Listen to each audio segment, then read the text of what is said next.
morning. It is Cail and Company live right here on WKXL, NHTalkRadio.com. Great to have you with us on this Thursday morning, the 18th of July.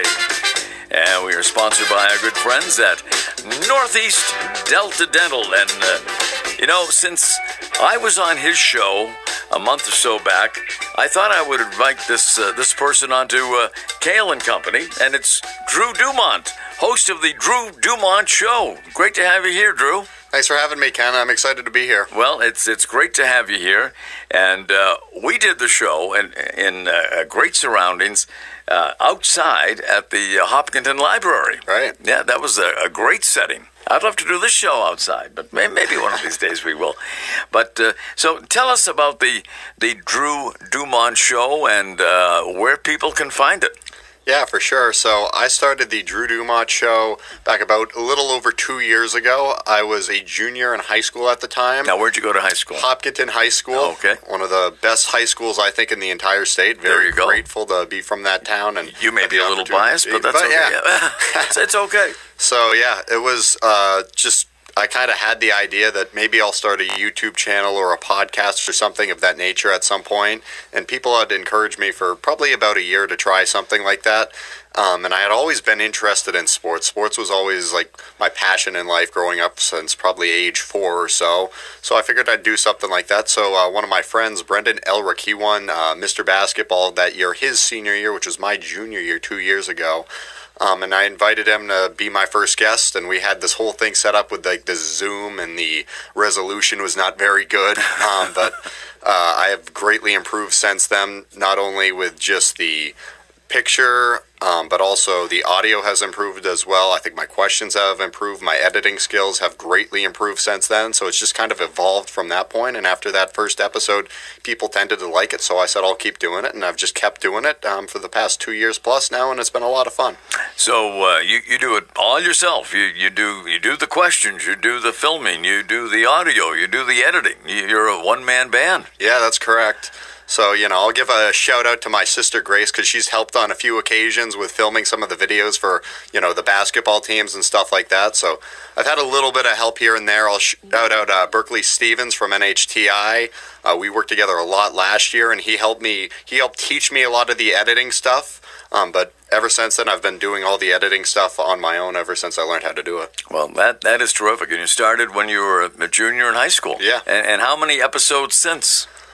Oh, I think we're like 63, 64 episodes. I think we're 64 episodes in with the longer interviews, but there's also a lot of short post-game interviews as well where we go and talk to players after their games are over. I've had some other stuff, like I started this Coaches Podcast series, and it was just based around New Hampshire high school basketball and a little bit of college as well, and just talking to any coach I could get access to and asking them some questions about their team, their season, and everything.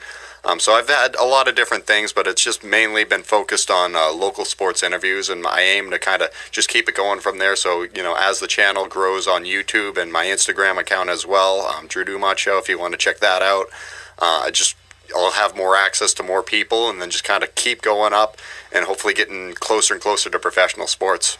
Yeah, absolutely. So let's say you go to a typical Tuesday night Hopkinton home basketball game, and you talk to players and coaches after the game. How long before it gets up onto YouTube? Oh, it's usually a pretty quick turnaround. My senior year of high school, it was usually up by midnight. I would have it up that quickly. Sometimes it's the next day now because I've been doing more editing, which I think, whatever it is, a little extra weight to maybe get it up the next morning instead of right away at midnight or whatever it might be is totally worth it just because of the graphics and everything, the intro, improving the audio when I do some editing, stuff like that, I think is well worth it. Yeah, absolutely. So you do anything else in addition to basketball in terms of sports? Yeah, I'd say basketball is my main sport. It's the first sport I started broadcasting back my junior year of high school. I started doing this broadcasting internship, got a great opportunity there, and that was a lot of fun. Shout out to my guidance counselor, Mrs. Meserve, and her husband, the athletic director, Dan Meserve. And it was just it was a great experience for me. I got to learn from Jim Rivers, who I know you know very well. I do. So I got to WKXL alum, by the way. Yeah. I got to learn from him and just have taken it from there. But it's blossomed into just not just basketball, but all different sports. I also like football. I've done a little bit of hockey as well. There's been some baseball coverage, softball. I've even done a rugby game at one point. So there's been a lot of different things. Wow, you've done it all. You've done it all at Hopkinton and beyond. So how do you go about it if it's not like a coach, you interview after the game or someone that's at the event? How do you go about getting guests for your program? Well, I think one of the great things about the world we're living in today is that social media exists, and any, sports information director, coaches, players, like all those emails, their social media is all online, and you can just reach out to them. And, you reach out to them, and best case scenario, they say, yes, I would love to come on. And worst case scenario, you don't get a reply, or they just say no, and you're in the exact same position. So I try and, take any swings I can get at just making my show better and get more good guests on there like yourself when you came on a month ago. Yeah, and we try to do that same thing here at WKXL. Reach out, and if they say no, well, like you say, you're still at ground zero there. And if they say yes, it's like a bonus, right? Exactly. Yeah, so that is great. Drew Dumont is here, the host of the Drew Dumont Show. I don't know where they came up with that name, folks, but it's true, and it's on YouTube. It's he's got all the archives up there and what have you. And so now present company excluded, of course, Drew. Who have been some of your favorite guests on the program? Ooh, that's a really tough question. I'll have to shout out my buddy Brendan because he was the first person to take a chance on me. So I'll shout out Brendan. That was pretty cool of him to, be the first person to give me a chance there. Shout out to Jim Rivers as well. I think he was an awesome guest. Typically, I find some of the best guests are people who I've either known a long time and have a strong connection with, or some people like yourself who have some really good experience with the sports casting and just talking on camera and being comfortable with that. Like I've interviewed broadcasters Steve Goldberg and Bob Lippman at the Fisher Cats last year, and they were really good. It's just the people who are most comfortable, typically, I think, are the best guests. Yeah, I think that certainly does make sense. But the thing is that you have had guests on from really all walks of life, not just broadcasters and sports people. Yeah, that's what makes it interesting. I think if you were to, let's say, for example, you have a class of Hopkinton graduating, and you have, they all played the same sport during the same years, you hear the same stories again and again. So you try and kind of branch out and get some different people from different schools, different, occupations, whether it be coaches, players, athletic directors, just different people to kind of give it more of a variety, because people don't always want to hear the same story and again and again. And sometimes it's interesting because you have people who are on the same team and played in the same game, but they have different perspectives on it. Sure. So I try and do that and change it up with my questions to make sure that, we keep it fresh. When did your interest in sports begin? Probably when I was 4 years old or so. My dad was always a big sports fan, so I just kind of came naturally to me growing up watching all the Boston sports teams and all the success that they've had. So I just always really enjoyed it. Yeah. So initially, what was your favorite sport? The first sport that you were, watching or listening to the most? Oh, that's a good question. I would say probably hockey. I always enjoyed watching the NHL a lot. I think they have the best playoffs in all of sports. Always a big Bruins fan. They continually break my heart in the playoffs every year. But hopefully they'll be able to get over the hump and get another Stanley Cup at some point. 2019 really broke my heart when they lost to the Blues. A lot of hearts, yeah. Yeah, for sure. But hockey was the first love. I would say so. And then you've grown to love the other sports as well. It's interesting because you can ask me like my favorite sport, and I can give you a bunch of different answers. I will tell you, I think hockey has the best playoffs. I think football is structured probably the best because you have like the Sunday games and everything. I think baseball was my favorite sport to play, certainly. And then basketball is my favorite sport to watch for like high school and the broadcast and everything. So there's a lot of different, it's not just like, oh, I like hockey number one and everything. It's like, no, I like all these different things number one in each category. No, that's I think that's true of many sports fans, including myself, as a matter of fact. So you played baseball at Hopkinton? Yep. Yeah? What did you play? I played first base. I played a little bit of outfield. I was not the most talented player, but I pride myself on always being one of the most hardworking, I feel. And versatile. Yeah, I just love baseball. I love going out there competing and just, get along with your teammates. It's just one of the best things you can do. I encourage all kids to go out there and try and play sports. And, even if sports is not for you, get involved with theater, get involved with something. Were you involved in theater at all? No, I wasn't. But just whatever it is, it's always good to try some different things. Absolutely, and take advantage of those opportunities while you can. Drew Dumont is here from the Drew Dumont Show, right here on Cail and Company, WKXL, NHTalkRadio.com for this Thursday morning. Great to have you with us.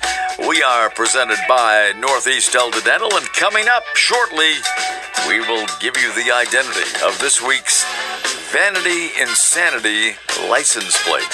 Your chance to win from WKXL and Weed Family Automotive. Back with more after these words. Cail and Company Live, WKXL, NHTalkRadio.com.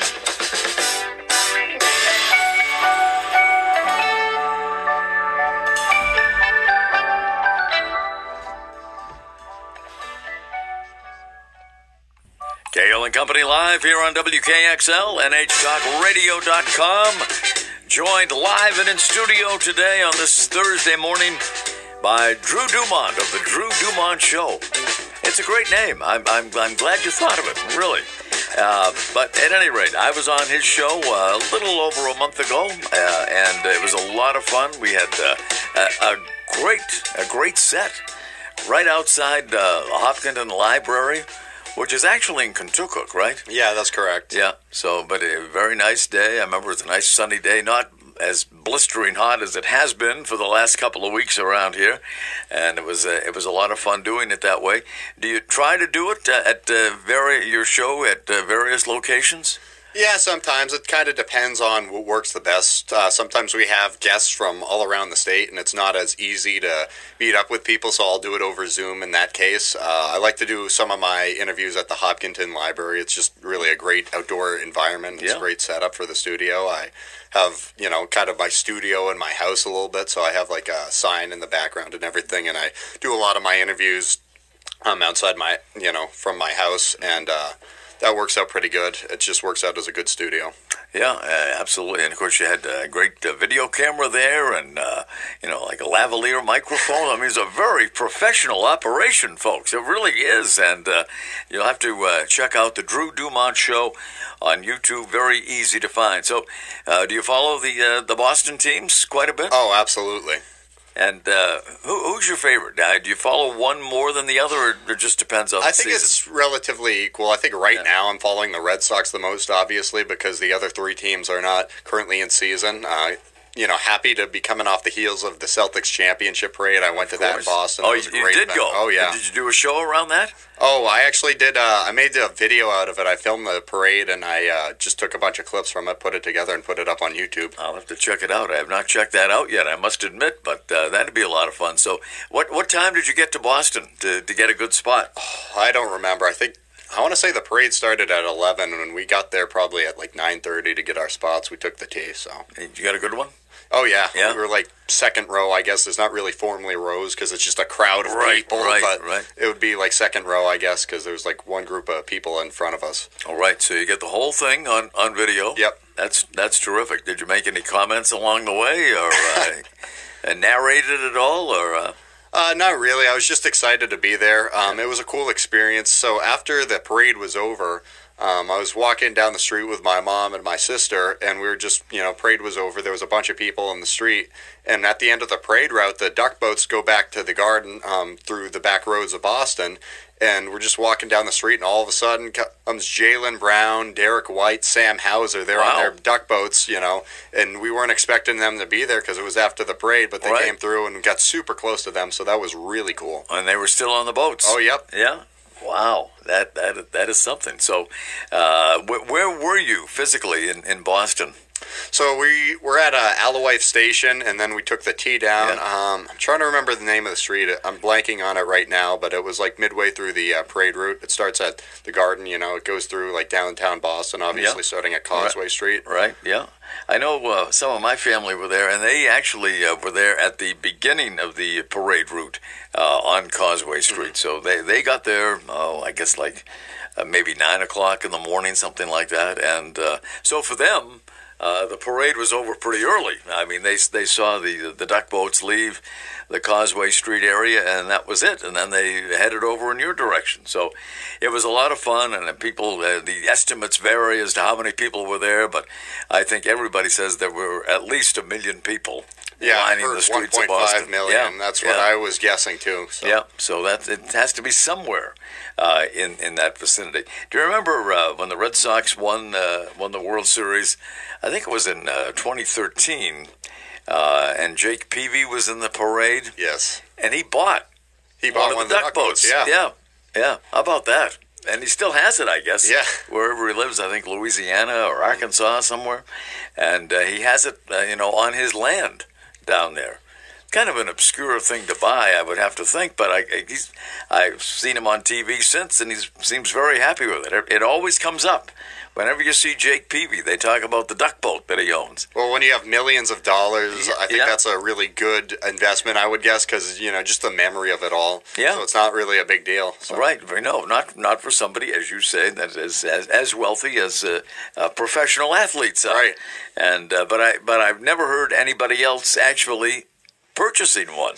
I wonder how that came about. I wonder if they were selling it, or if he just made an offer they couldn't refuse. I really don't know. I would guess the latter, but I don't know. Yeah, probably offer them, $500,000 for one. I don't know. Could be, because he could afford it, right?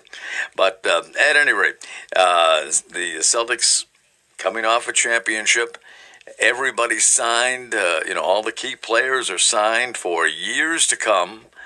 You would have to think the Celtics are in for a very bright future. Oh, I would certainly agree with that. They've locked everybody up long term, so they have a really good chance of winning not only one, but maybe 2 or 3 more in the coming years. But we'll see. A lot of times you think a team is going to be really, really good for a long time, and they very well could be, but they don't win as many championships as you would figure. You think of the Braves in the 90s, to go over to baseball. You can talk about the '08 Celtics, and everybody thought that they were going to win 3 championships. Correct. Yeah. But they, Garnett got hurt in 2009, and then they lost to Kobe and the Lakers in the finals in 2010. Yeah, you thought back at that time when they had Pierce, Garnett, and Ray Allen as the big three at that point, that they were going to win at least 2, maybe even 3 titles, but as it turned out, only 1. I mean, it was great. But everybody thought they were going to win more. So you never know. Injuries, obviously, a big factor in no matter what sport you're talking about. And the Celtics really, except for Porzingis, managed to stay relatively healthy for most of the year. Yeah. I mean, it's pretty amazing that they did. There's so many ifs that go into winning a championship, not only professional, but also in high school as well. You can talk about all the injuries that come up. That's a big thing. Sometimes you get a lucky draw, frankly, in your bracket, and you'll have a team who you really didn't want to play end up getting upset in a second round or something, and you don't end up facing them in the conference final or wherever. Yep. I think for the Celtics, they were fortunate to avoid the Denver Nuggets, who would be a much tougher matchup for them than the Dallas Mavericks were. I would have to agree, although the Dallas Mavericks just got tougher, picking up Klay Thompson from Golden State, much to the chagrin of his father, by the way, Michael Thompson, former NBA great, who does the Lakers games on radio. Klay Thompson's dad, Michael, does the Lakers games on radio, and he wanted him to come to L.A., but he decided to go to Dallas instead. So, right. But for quite a bit of money. Oh yeah, tough to. It was an offer that he couldn't refuse, right? And probably my guess is, and there were some inferences to this along the way when he was making his decision to go from Golden State, as it turned out, to Dallas, that he didn't really want to get involved in the Laker politics, right. as it were, with LeBron and now Bronny and all that scenario. I don't think he really wanted to get involved in that. So instead, he goes to Kyrie. So I mean, I'd say it's a lot easier to say, you know what, I'm going to go to a team that was just in the finals rather than going to a Lakers team who didn't make a deep playoff run, who, you know, LeBron is, don't get me wrong, he's an all-time great, but he's getting older. You have the new head coach in J.J. Redick, and nobody's really sure how that's going to work out. So a lot more question marks in L.A., whereas with Dallas, it's a sure thing that they're going to be good next year. Were you surprised to see that he wound up as the head coach there with no coaching experience whatsoever? Not really, because we're in a new era where in the past it was like more of like you need to have a better resume built up. But now it's just like, okay, this guy seems to know what he's talking about. I think LeBron really wanted him, which was a huge factor in getting him. They do a podcast together. Right. Yeah. So, I mean, obviously you want your podcast partner to be there, right? And he is. I wonder if they're going to continue that podcast. Have you heard if they are or not? I have no idea. They haven't contacted you as a fellow podcaster. They haven't kept you in the loop. Oh, that'd be an honor to be on there. But yeah. But JJ and LeBron do have a podcast. I think it's still going on, but I don't think it'll continue throughout the regular season. And now Bronny is playing for the Lakers team in the Summer League out in Vegas. I know he played against the Celtics the other night, 25 minutes. He had a grand total of 2 points, 1 for 8 from the field, as the 55th pick overall in the recent NBA draft.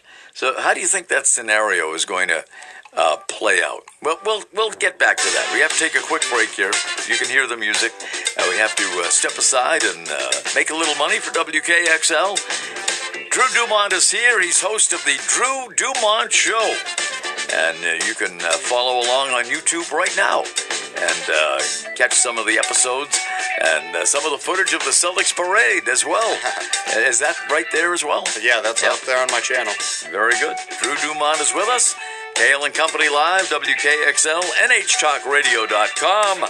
We are presented by Northeast Delta Dental, and we will be right back.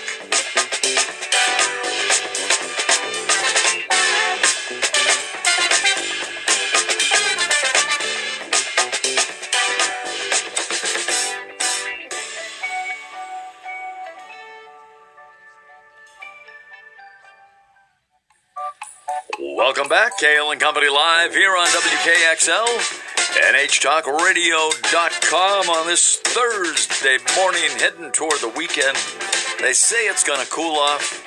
I'll believe it when I see it. Drew Dumont is here, host of the Drew Dumont Show on YouTube, and catch some of the past episodes and footage of the Celtics parade just a few weeks ago through the streets of downtown Boston. Drew was there with 1.5 million of his closest friends. But you know, when you get together for something like a parade like that or a huge celebration, it's like everybody knows one another. It really is. I mean, yes. Sports has that ability to bring people together.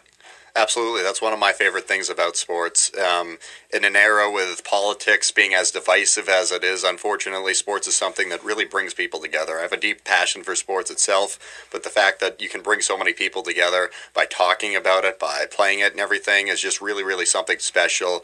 And it's got a really lot of good life lessons as well. You know, you're sacrificing your time if you're part of a team in high school for a greater goal, for something that's bigger than yourself. And that's something that I really believe in. I think it teaches a lot of really good life lessons. Well said. And you graduated from Hopkinton High. What are you doing these days? Yeah, so I graduated from Hopkinton High School a little over a year ago. And I went to NHTI here in Concord my first year of college. For mechanical engineering technology. I'm looking at continuing my education with that. I might be headed over at UNH at some point, so nice. Yeah. We'll see. I have to do some research and kind of figure out where my path is forward, but you know, it's good. I enjoy engineering as well. Engineering is something that I'm also passionate about that I don't get to talk about quite as much, but I think it's good to be well-rounded personally and, you know, talk about engineering and learn about engineering, and I can also learn about this stuff. So, it's good to have multiple passions, I think, but sometimes when something is really, really special for other people who might not, might only have one thing that they're super interested in, I don't think it's a bad thing to necessarily go, all in on one thing if you really believe in it. And you make a good point. You talk about going to NHTI, and we're very fortunate to have colleges like NHTI around the two-year schools, and a great opportunity for you to maybe feel your way through, knowing exactly what it is you might want to pursue, and not spending as much money as you have to. Correct. at a larger school where we're talking in some cases now $50,000 and $60,000 a year. For some of the schools and love, but the community colleges like NHTI and the like, they offer students a great opportunity. And then after you go there, then you can move your credits elsewhere. But it really is, and you've lived it. It's a great opportunity. Yeah, for sure. I think the opportunities you have are really what. It's what you make of them. Sometimes people look for opportunities and they're not always there, and you just have to create your own opportunities when they're not there. I think that's a big thing. I'll tell you, reflecting back towards my sophomore year of high school, there was the whole COVID situation going on, and I was a remote learner at the time, and I kind of had a vision of what school was going to look like my last 2 years of high school, because I knew it was likely to open back up a little bit more my junior and senior year coming back. So I kind of had a vision of what I wanted those 2 years to look like for me, and what the worst case scenario was and what the best case scenario was. And truthfully, I can say, it worked out better than I could have possibly imagined in best case scenario, just by kind of chasing what I wanted to, working hard, and having fun doing it. Well, you talk about creating your own opportunities. You certainly have done that with your YouTube channel.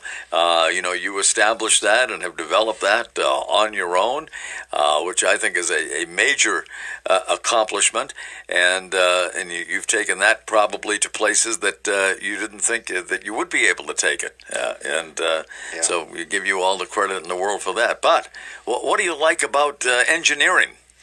Engineering, it's cool. I mean, the math is probably kind of the lifting weights of it, you could say, because it is really tough. It's rigorous. It's challenging. All those things that you can use to describe it. It's the harder part about it.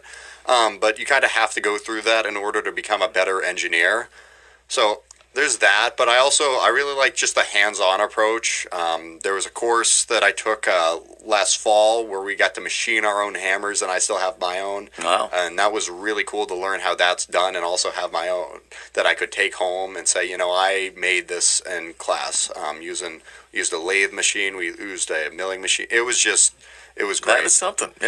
Yeah, great opportunity, and there are lots of great opportunities out there. I've gone to a few career fairs covering them, and being there with WKXL in the past year or so, and there were so many great opportunities for youngsters. Just it's sometimes even still in high school, but certainly when they get out, there are so many different opportunities now, and I think probably more than there have ever been before, including the military and other jobs as well. But there are so many options that are out there. Oh, absolutely. It's like I said, it's about creating your own opportunities. I think people just you have to be creative in this world in order to really make it, to make your own thing. I think nobody who ever made history was just thinking solely in the box and following, this is the way to do it. You have to be willing to reinvent yourself and try new things, stick your neck out there and say, what about this, and really just have a lot of thoughts like that. So, Drew Dumont, I'm going to put you on the spot. Putting Dumont on the spot here on Cail and Company. What would your ideal job be? If you could have just, could be anything, but what would the ideal job be for you?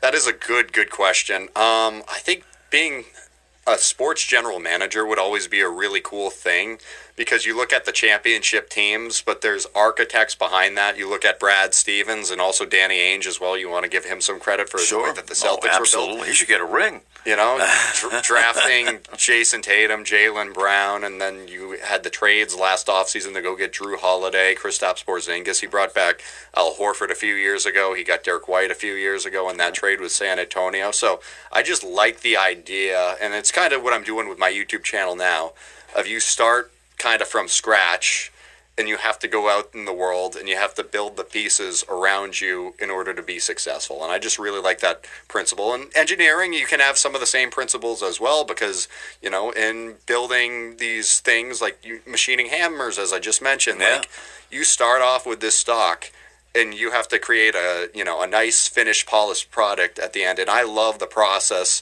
of starting with scratch and then working to improve and get better and better and better, and reinventing until you have something that's awesome in the end. And working with other people to do it is just the best. I love like the feeling of being part of a team.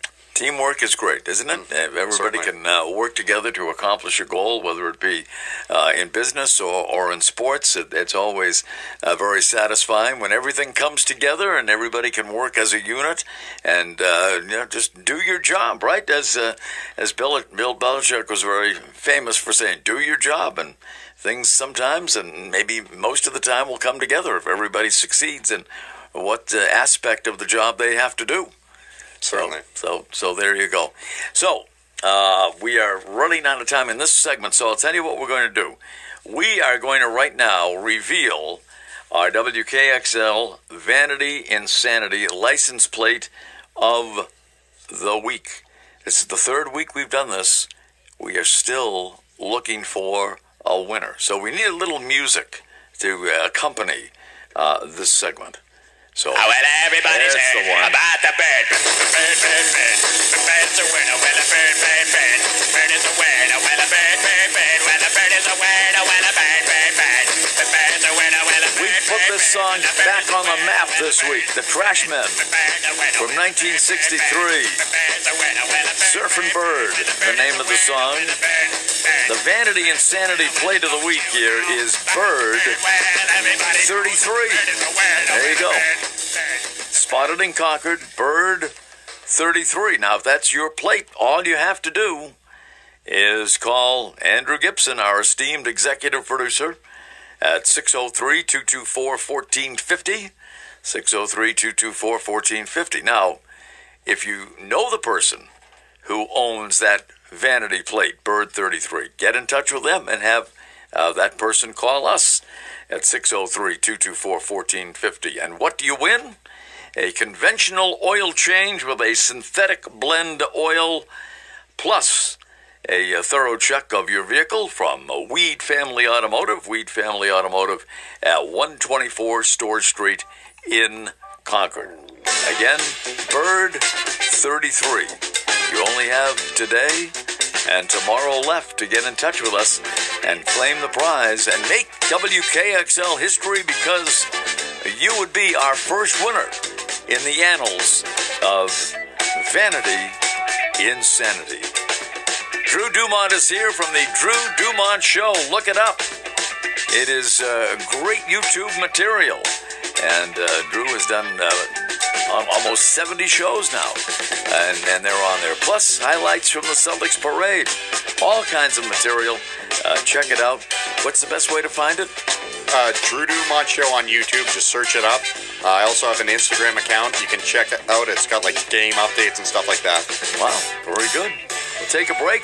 One more segment with Drew Dumont right here. WKXL, NHTalkRadio.com. We are presented by Northeast Delta Dental, and we will be right back.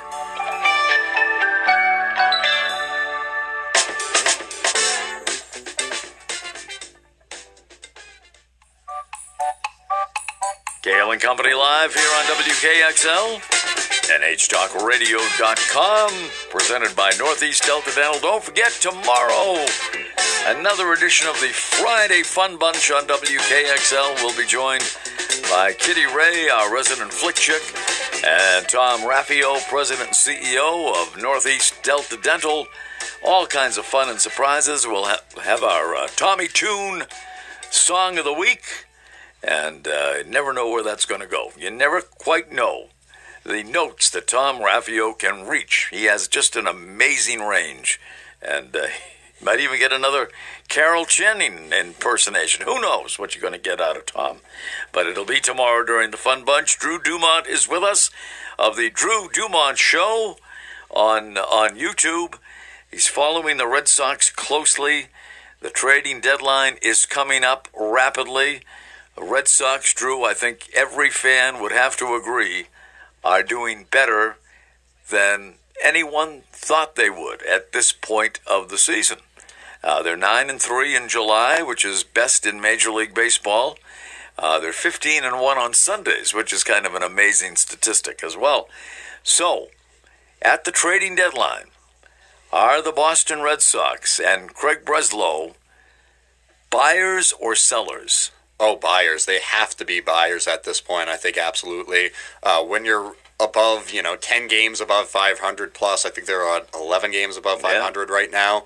You cannot be sellers at the very least. Sometimes when you have a younger team, you decide, we're just kind of going to leave things the way they are. We don't want to force anything and go on a run and give up our young talent and hurt ourselves in the future. But we also, we're not in a bad spot and we don't need to trade anybody away. So I don't think they'll be sellers. I think this year is probably different than a lot of previous years where there will be bigger buyers. I think part of that is Craig Breslow has to try something different than what happened with Chaim Bloom, just kind of going more all in, because the fans are not going to be happy if they don't try and get some pieces. I think they're going to try and stock up on pitching. Mm-hmm. I really like looking at Texas and say Nathan Eovaldi might come back over here. Possible He's been return, part of multiple deep postseason wins for the Red Sox with those runs, and he just got another World Series ring last year with Texas, who's been struggling this year, surprisingly, with the World Series hangover for them. So I think, that'd be a perfect trade for the Red Sox. Get another,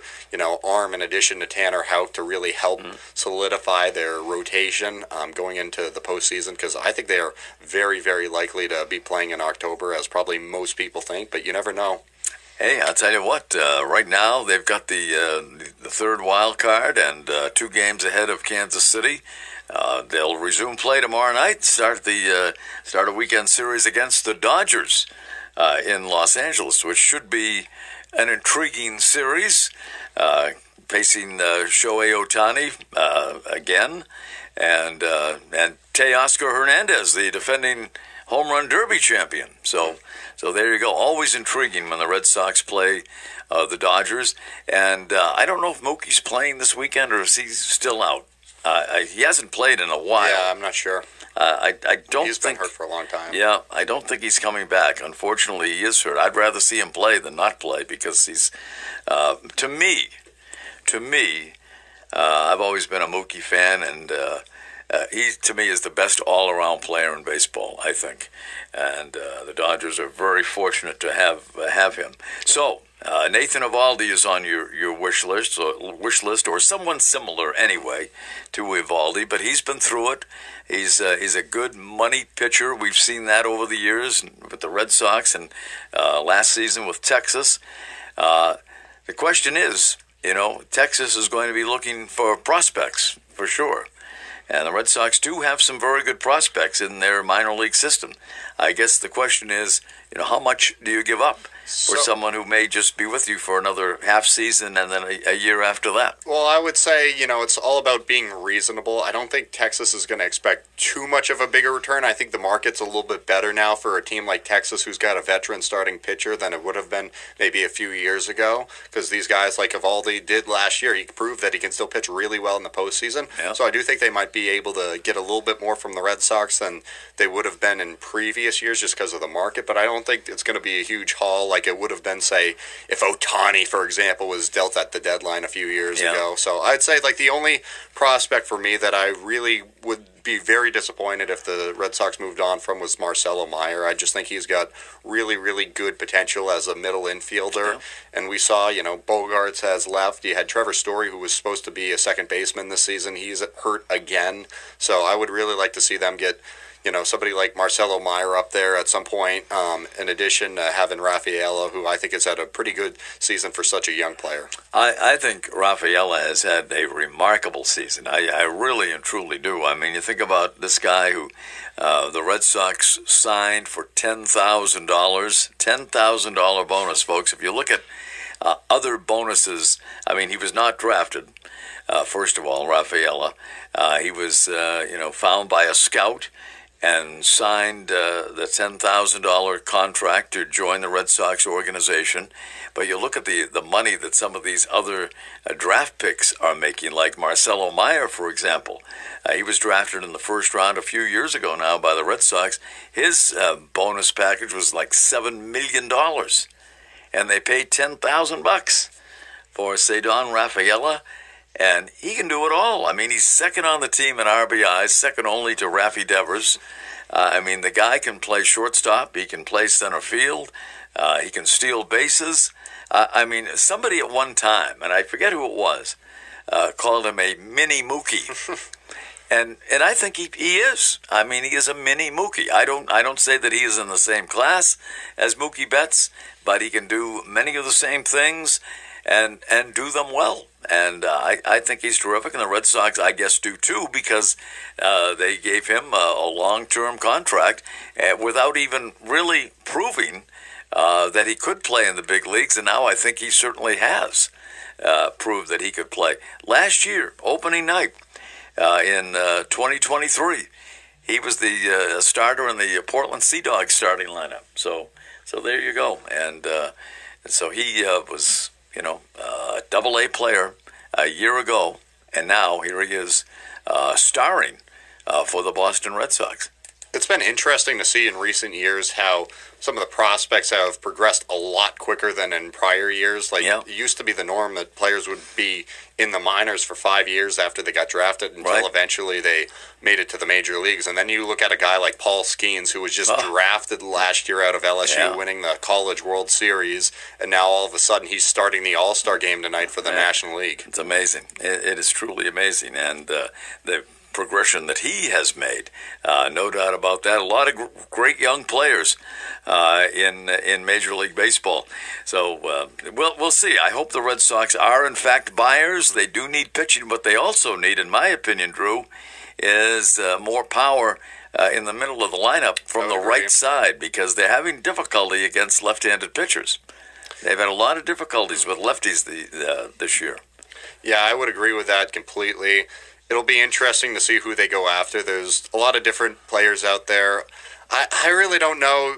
I don't really have my eye on anybody specific, to tell you the truth, of like, I think they should pursue this guy or that guy. So it'll be really interesting. Sometimes those times are more fun when you don't exactly have somebody in mind and you just want to see what they go out there and do. Unlikely that this would happen because they're in the same division.